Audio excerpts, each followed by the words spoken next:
ফিল্মফ্লিক্স BD চ্যানেলে আপনাদের স্বাগত। আজকে আমি একটি হিন্দি মুভি ব্যাখ্যা করতে যাচ্ছি, যা 2025 সালে মুক্তি পেয়েছে। এটি একটি রোমান্টিক ঘরানার মুভি। আমি কথা বলছি তেরি ইশক মে মুভিটি নিয়ে। মুভিটির IMDb রেটিং 6.6। তবে তার আগে বলে নিই, আমার ব্যাখ্যা যদি আপনাদের ভালো লেগে থাকে তাহলে সাবস্ক্রাইব করতে ভুলবেন না। তো এখন মুভির কাহিনী সম্পর্কে শুনি। কাহিনীর শুরুতে আমরা ভারতের সেরা পাইলট ধানুষ অর্থাৎ শঙ্করকে দেখতে পাই। আসলে সে এখানে একটি ফাইটার প্লেন নিয়ে প্রশিক্ষণে ছিল। হঠাৎ সে দেখে যে একটা চীনা প্লেন তাদের সীমানার কাছাকাছি ঘোরাফেরা করছে। শঙ্কর তখন তাদের কাছে যায়। যদিও তারা আক্রমণের মেজাজে ছিল না, শঙ্কর তাদের সীমানার কাছে চলে আসে। এতে চীনা ক্যাপ্টেন ক্ষুব্ধ হন। এতে তিনি তার লোকদের নিয়ে শঙ্করকে আক্রমণ করার চেষ্টা করেন, কিন্তু শঙ্করও তাদের দিকে ক্ষেপণাস্ত্র ছুড়তে প্রস্তুত ছিল। এরই মাঝে চীনা প্লেন পিছু হটে যায়। এখানে যা কিছু ঘটছিল তার জন্য শঙ্কর তার সিনিয়রদের থেকে কোনো অনুমতি নেয়নি, বরং তারা নিষেধ করা সত্ত্বেও শঙ্কর সেটা মানেনি। যখন সে নিচে নেমে আসে তখন তার সিনিয়র, যার নাম শেখাওয়াত, তার উপর খুবই রেগে যান, কারণ শঙ্কর সেরা পাইলট হলেও সে নিয়ম মানত না। শেখাওয়াত তাকে বলে অলরেডি পাকিস্তানের সাথে যুদ্ধ চলছে, আর শঙ্কর এদিকে চীনের সাথে আরেকটি যুদ্ধ শুরু করেই দিতে চাচ্ছিল। আসলে পাকিস্তান কিছু ভারতীয় সাবমেরিনে হামলা করেছিল এবং এর পরেও তারা হামলা করার পায়তারা করছিল। তাই শেখাওয়াত পাকিস্তান সাবমেরিনে হামলা করার পরিকল্পনা করছিলেন। কিন্তু শঙ্করের এই কাণ্ড দেখে তিনি খুব রেগে যান এবং তাকে সাসপেন্ড করে বলেন যে এর তদন্ত হওয়া উচিত। অর্থাৎ শঙ্করকে ততদিন পর্যন্ত সাসপেন্ড করা হয় যতদিন পর্যন্ত না কোনো কাউন্সিলর তার ছাড়পত্র দেন। তখন শেখাওয়াত ভারতের সেরা কাউন্সিলরকে চান। ভারতের সেরা কাউন্সিলর ছিলেন কৃতি শ্যানন অর্থাৎ মুক্তি, যিনি সে সময় গর্ভবতী ছিলেন। তার স্বামীও একটি সাবমেরিনে আটকে পড়েছিলেন এবং সেটি ছিল পাকিস্তানের নিশানায়। এরপরে মুক্তি যখন জানতে পারে তার কাছে যে ব্যক্তির ফাইল এসেছে সে হলো শঙ্কর, তিনি সঙ্গে সঙ্গে তার সিনিয়রের অনুমতি নিয়ে লেহ লাদাখে চলে যান। সেখানে পৌঁছানোর পর তিনি শঙ্করের সাথে দেখা করেন। শঙ্কর রেগে মুক্তির দিকে ফিরেও তাকায় না, বরঞ্চ তাকে দেখেই সেখান থেকে চলে যায়। এবার গল্পটি 7 বছর পিছে ফ্ল্যাশব্যাকে চলে যায়। আমরা দিল্লির একটি কলেজের দৃশ্য দেখি, যেখানে মুক্তি PhD করবেন। এ সময় তিনি একটি থিসিসের উপর কাজ করছিলেন। তার বিশ্বাস ছিল যে তিনি তার থিসিসের মাধ্যমে সহিংসতা সম্পূর্ণরূপে নির্মূল করতে পারবেন। অর্থাৎ যদি কোনো মানুষের মাঝে বেশি সহিংসতা থাকে তবে তিনি তাকে একজন ভালো মানুষে পরিণত করতে পারবেন। এ বিষয়ে মুক্তি প্রফেসরের সাথে কথা বলছিলেন। ঠিক সে সময়ে সেখানে শঙ্কর আসে, যে কিনা একই কলেজে পড়ত। শঙ্কর সেখানে একটি ছেলেকে মারধর করছিল, কারণ সে ছাত্রনেতা নির্বাচনে তার প্রতিদ্বন্দ্বী হিসেবে দাঁড়িয়েছিল। এটা দেখে মুক্তি রেগে যান এবং তাকে থাপ্পড় মারার চেষ্টা করেন, কিন্তু শঙ্কর তার হাত ধরে ফেলেন। কিন্তু কিছুক্ষণ পরেই বলেন, যখন একজন সুন্দরী মেয়ের হাত উঠে তখন সেটা কারো না কারো গালে পড়তেই হয়। সে এভাবে মুক্তির কাছে থাপ্পড় খায়। এরপর পুলিশ শঙ্করকে ধরে জেলে বন্দি করে নেয়। অন্যদিকে আমরা দেখি মুক্তি শিক্ষক তার থিসিস প্রত্যাখ্যান করেন। তাদের বক্তব্য ছিল এ ধরনের হিংস্র মানুষ কখনোই শুধরাতে পারে না। তখন তারা মুক্তিকে বলেন, যদি সে তার থিসিস অনুমোদন করাতে চায় তাহলে শঙ্করের মধ্য থেকে সহিংসতা দূর করে দিতে হবে। মুক্তি তার থিসিসের জন্য 4 বছর সময় দিয়েছিল, তাই সে যে কোনো মূল্যে শঙ্করকে পরিবর্তন করতে রাজি হয়। অন্যদিকে শঙ্কর জেলে বন্দি ছিল। প্রথমে তার বাবা তাকে ছাড়াতে আসেন।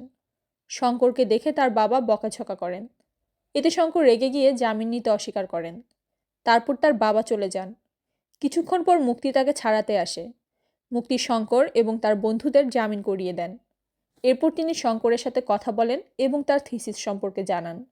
তিনি বলেন তার শিক্ষক শঙ্করকে নোংরা নর্দমার কীট বলেছেন, তাই মুক্তি তাকে একজন ভালো মানুষে পরিণত করবেন। অর্থাৎ শঙ্করকে সবার সামনে সে প্রতিদ্বন্দ্বী ছেলেটির কাছে ক্ষমা চাইতে হবে এবং তারপর তার সাথে কিছুদিন সময় কাটাতে হবে যাতে সে একজন ভালো মানুষে পরিণত হয়। শঙ্কর তার কথা মতো রাজি ছিল, কিন্তু সে তাকে জিজ্ঞাসা করে কেন সে তার কথা মানবে, সে কি তার প্রেমিকা নাকি তাকে বিয়ে করবে।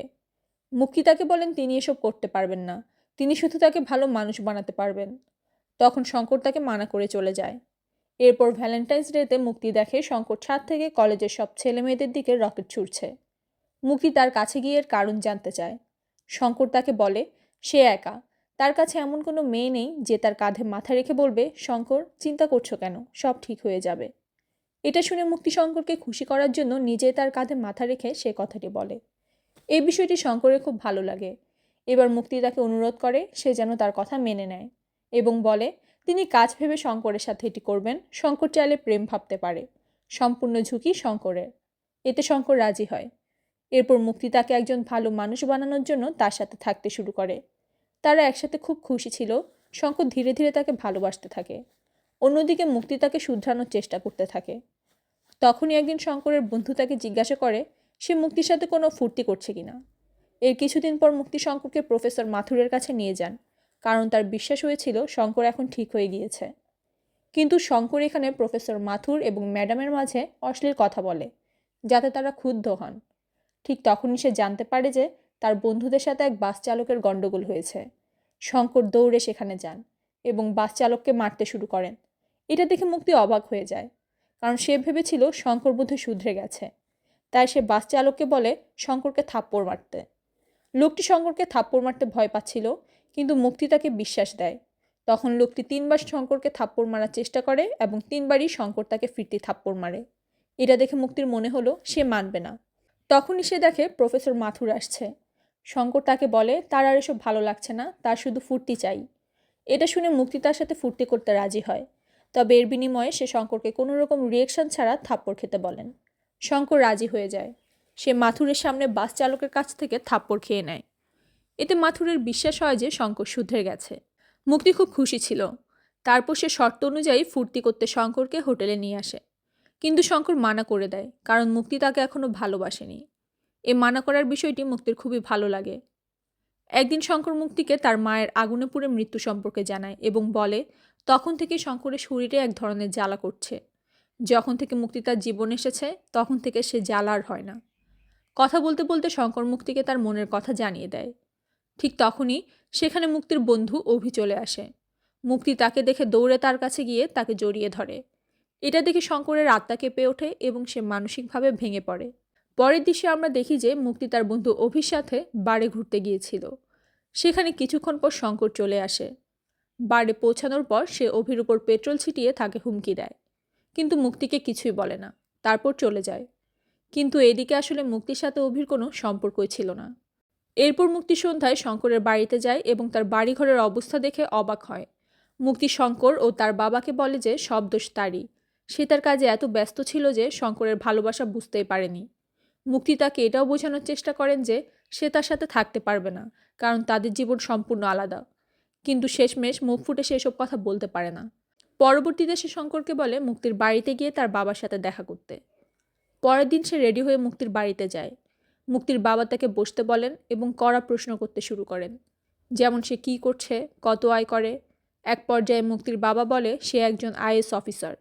তিনি শঙ্করকে নিজের অবস্থান দেখিয়ে শর্ত দেন, যদি সে আইএএসের প্রিলিমিনারি পরীক্ষা পাশ করতে পারে তবেই তিনি তার মেয়ের বিয়ে তার সাথে দেবেন।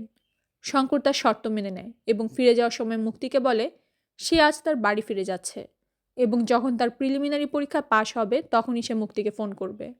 এরপর সে একটানা পরিশ্রম করে, তবুও 2বার ব্যর্থ হয়। কিন্তু তৃতীয়বারের চেষ্টায় তার প্রিলিমিনারি পরীক্ষা পাশ হয়ে যায়। সে আবার রেডি হয়ে মুক্তির বাড়িতে যায়। গিয়ে দেখে মুক্তির বাড়িতে অনুষ্ঠান চলছে। সেখানে মুক্তি গেস্টদের উদ্দেশ্যে বলছে সে 3 বছর যুক্তরাষ্ট্র থেকে এসেছে এবং সেখানে জোসি নামের একজনের সাথে তার প্রেম হয়েছে। সে আজ জোসির সাথে তার বিয়ের ঘোষণা দিতে চায়। কিন্তু তখনই শঙ্করের ফোন আসে। ফোনের আওয়াজে মুক্তি শঙ্করের দিকে লক্ষ্য করে অবাক হয়ে যায়। শঙ্কর সে স্থানে গোলমাল সৃষ্টি করে এবং মুক্তিকে খারাপ কথা বলে চলে আসে। কিছুক্ষণ পর আবার মুক্তির বাড়িতে যায় এবং পেট্রোল বোমা দিয়ে মুক্তির বাড়িতে আগুন লাগাতে শুরু করে। মুক্তি দৌড়ে ঘরে যান এবং দেখে সত্যি শঙ্করের প্রিলিমিনারি পাশ হয়ে গিয়েছে। পুলিশ শঙ্করকে ধরার চেষ্টা করে, কিন্তু মুক্তি তাকে নিয়ে ছাদে তালা বন্ধ করে দেন। সেখানে শঙ্কর মুক্তির সাথে অনেক রাগ দেখায়, মেরে ফেলার হুমকি দেয়, নিজে আত্মহত্যার হুমকি দেয়। মুক্তি তাকে শান্ত হতে বলে এবং বলে যে সে মুক্তিকে না পেলেও এখন আইএএস অফিসার হতে পারবে, এটাই বা কম কি। কিন্তু শঙ্করের কোনো কিছুতেই কিছু যায় আসতো না, কারণ সে শুধু মুক্তিকে পাওয়ার জন্য এত কিছু করেছিল। পরের দৃশ্যে দেখায় শঙ্করকে জেলে রাখা হয়েছে। তার বাবা রাঘব তাকে বাঁচাতে মুক্তির বাবার কাছে ক্ষমা চাইতে যান, কারণ মামলা হয়ে গেলে সে আর আইএএস অফিসার হতে পারবে না। কিন্তু মুক্তির বাবা বলে এত সহজে তিনি ক্ষমা করবেন না, সবার পায়ের উপর পড়ে ক্ষমা চাইতে হবে। শঙ্করের বাবা তাই করেন। এদিকে মুক্তি জসিকে বলেন এমন প্রেমিকরা যখন প্রেমিকাকে বিয়ের পোশাকে দেখেন তখন তারা তাকে ছেড়ে দেন, তাই তাদের দ্রুত বিয়ে করতে হবে। অন্যদিকে দেখায় শঙ্করের বাবা তাকে জেল থেকে ছুটিয়ে নেয়। ফিরে আসার পথে তারা স্কুটারে করে যাচ্ছিল। রাস্তায় তিনি শঙ্করকে অজ্ঞান হওয়ার থেকে রোধ করতে গল্প শুরু করেন যে ছোটবেলায় শঙ্করের প্লেন অনেক পছন্দ ছিল, তাদের স্বপ্ন ছিল শঙ্করকে পাইলট বানানোর। কিছুক্ষণ পরে স্কুটার উল্টে পড়ে তার বাবার মৃত্যু হয়। সে বাবার লাশ নিয়ে বেনারসে গেলে সেখানে এক পণ্ডিতের সাথে তার দেখা হয়, যিনি বলেন এভাবে মুক্তি তার হবে না, বরঞ্চ শঙ্কর যেন এমন কিছু করে যাতে মুক্তি নিজেই তার কাছে আসে। সে বেনারস থেকে গঙ্গা জল নিয়ে মুক্তির বাড়িতে যায়। সে মুক্তির গায়ে গঙ্গা জল ঢেলে দিয়ে বলে মুক্তিরও যেন একটি ছেলে হয়। আর যখন সেই ছেলে কারোর প্রেমে পড়বে তখন সে বুঝতে পারবে কেউ যখন কারোর প্রেমে পড়ে তখন তারাও তো কারোর সন্তান হয়। এরপর শঙ্কর ছাদে বসে আত্মহত্যার চেষ্টা করে, কিন্তু তখনই দেখে তার মাথার উপর একটি প্লেন উড়ে যাচ্ছে। এটা দেখে সে তার মন বদলে পাইলট হওয়ার সিদ্ধান্ত নেয় এবং এয়ারফোর্সে যোগদান করে। এদিকে মুক্তি শঙ্করের বাড়িতে যায়, কিন্তু তাকে পায় না। এরপর সেও নেশাগ্রস্ত হয়ে পড়ে এবং ব্লাড ক্যান্সার হয়ে যায়। এদিকে মুভি আবার বর্তমান অবস্থায় ফিরে আসে। যুদ্ধের অবস্থা খারাপ হলেও শঙ্কর প্লেন চালাতে পারছিল না, তাই সে মুক্তির কাছে আসে। মুক্তি তখন তার কাছে ক্ষমা চান এবং বলে সে শঙ্করকে ভালোবাসে। এই কথা শুনে শঙ্কর হাসতে থাকে। মুক্তি বলে সে এখানে তার সন্তানের জন্য এসেছে। তার স্বামী সাবমেরিনে ছিলেন, যিনি হামলায় আটকে পড়েছেন।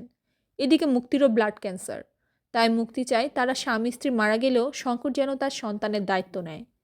কিন্তু শঙ্কর বলে সে শুধু দেশের জন্য কাজ করতে চায়। এমন মুহূর্তে মুক্তির রক্তপাত শুরু হয়, অর্থাৎ তার সন্তান ভূমিষ্ঠ হওয়ার সময় হয়ে গিয়েছে। শঙ্কর মুক্তিকে নিয়ে হাসপাতালে যায়। শঙ্কর মুক্তিকে বলে এ বাচ্চার দায়িত্ব সে নিলে বাচ্চাটিও নোংরা নর্দমার কিট হবে। তখন মুক্তি বলে সে একজন নোংরা নর্দমার কিটকে ভারতের সেরা পাইলট হতে দেখেছেন। শঙ্কর ওয়াদা করে মুক্তি যদি সাইন করে সে অবশ্যই ফিরে আসবে, আর যদি সে ফিরে না আসতে পারে তাহলে সে মুক্তির স্বামীকে বেঁচে ফেরানোর ব্যবস্থা করবে। মুক্তিও সাইন করে দেন। শঙ্কর প্লেন উড়ানোর জন্য দৌড়ে যান এবং শত্রুদের বেশ কয়েকটি জাহাজ ধ্বংস করে দেন। ভারতীয় জাহাজে মুক্তির স্বামী জোশী ছিল, কিন্তু তিনি শত্রুদের নিশানায় ছিলেন। শঙ্কর দেখে যে সে যদি জোশীর জাহাজ বাঁচাতে চায় তাহলে তাকে শত্রুদের শেষ জাহাজটিও ধ্বংস করতে হবে। কিন্তু শঙ্করের প্লেনে আগুন লেগে গিয়েছিল, যার ফলে সে গুলি চালাতে পারছিল না। এই কারণে সে সিদ্ধান্ত নেয় সে সরাসরি শত্রুর জাহাজে তার প্লেনটি বিধ্বস্ত করে দিবে। প্লেন বিধ্বস্ত করে দিলে শত্রু এবং শঙ্কর উভয়ই মারা যায়। এদিকে মুক্তি সন্তানের আগমন ঘটার সাথে সাথে মুক্তিও মারা যায়। এভাবে মুভির সমাপ্তি ঘটে। গল্প, আবেগ কিংবা নির্মাণ কোনো দিক দিয়ে তেরে ইশক মে মুভিটি রাঞ্ঝানা থেকে কম নয়। রাঞ্ঝানার কুন্দন চরিত্রের মতোই এখানে শঙ্করের চরিত্রের একটি ছেলের ভেতরের একদম গভীর না বলে অনুভূতিগুলো নিখুঁতভাবে ফুটে উঠেছে। সেই চেনা যন্ত্রণা, একতরফা ভালোবাসা আর আত্মভাঙনের অনুভব দর্শকের মন ছুঁয়ে যায়। ধানুষের অভিনয় যেন শুধু অভিনয় নয়, এটি একটি ইমোশন। কৃতি সেননের অভিনয় ছিল দারুণ। চরিত্রের আবেগ তিনি খুব সুন্দরভাবে ধারণ করেছেন। সব মিলিয়ে তেরে ইশক মে মুভিটা প্রত্যেকের হৃদয় ছুঁয়ে যাওয়ার মতো একটি সিনেমা। অবশেষে এই ভিডিও আমি এখানেই শেষ করছি। আশা করি আপনাদের আমার ব্যাখ্যা পছন্দ হয়েছে। যদি পছন্দ হয় তবে অবশ্যই আমার চ্যানেল সাবস্ক্রাইব করবেন। ধন্যবাদ।